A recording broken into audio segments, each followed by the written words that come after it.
You stand up with a clear purpose. You walk into the kitchen, and the thought is just gone. You know you came in here for something. You have no idea what. So you stand there scanning the counter, waiting for it to come back. Maybe you retrace your steps, feeling faintly ridiculous. Here is the strange part. It is not your age, and it is not a bad memory. The exact same brain that just held the thought perfectly dropped it in a single second. And the thing that erased it was the doorway. Not a metaphor, an actual doorway. The moment you walked through it, your brain closed a file and your plan was inside. A psychologist named Gabriel Radvansky at the University of Notre Dame decided to test this directly. He built a simple experiment with tables and objects. People picked up an object, carried it, and set it down at another table. Sometimes that second table was across the same room, and sometimes it was through a doorway into the next room. The distance was identical, the task was identical. The only difference was whether they crossed a threshold. The people who walked through a doorway forgot more. He thought maybe it was a trick of the virtual setup, so he rebuilt it in the real world. Real rooms, real tables, real doors.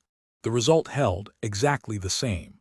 Walking through a door all by itself made people forget. If your brain just went, "Oh, so that is why I do that," the like button tells YouTube to show this to more people who think they are just scatterbrained. But this raises a much stranger question. Why would a door of all things delete a thought? The answer is that your brain does not record your life as one smooth, continuous film. It chops it into scenes. Another researcher, Jeffrey Zacks, calls these cuts event boundaries. All day without asking you, your brain is quietly predicting what happens next. When the prediction keeps working, you feel one continuous moment.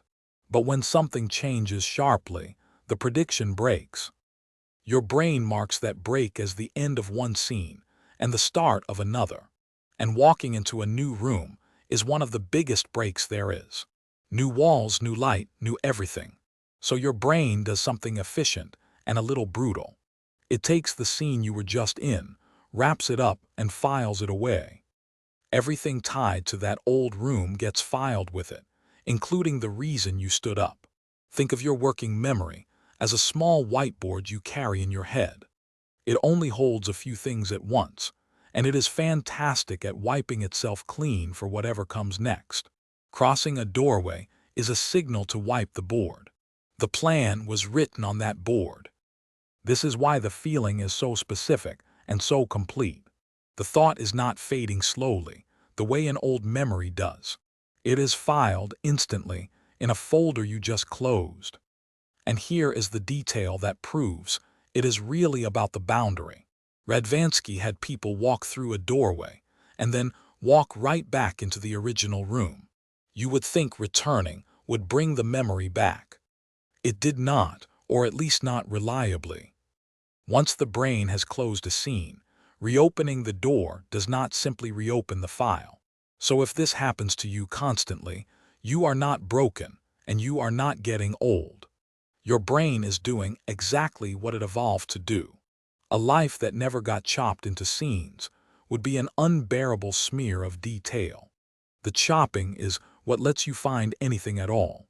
You remember your morning as breakfast, then the commute, then the meeting, not as one endless river of seconds.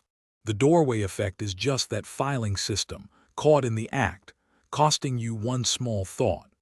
And it points to the fix, which is almost funny in how simple it is.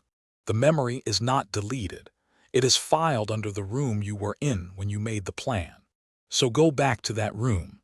Stand where you were standing when the thought first arrived. Very often, the original scene reopens, and the plan is sitting right there where you left it. Tell me in the comments, what were you walking in to get the last time this happened to you, and did standing in the old spot bring it back? And if you want one hidden reason behind an everyday feeling like this every week, subscribe. So the next time you freeze in a doorway with a blank mind, you will know the truth. You did not lose the thought. You just walked out of the room where you left it.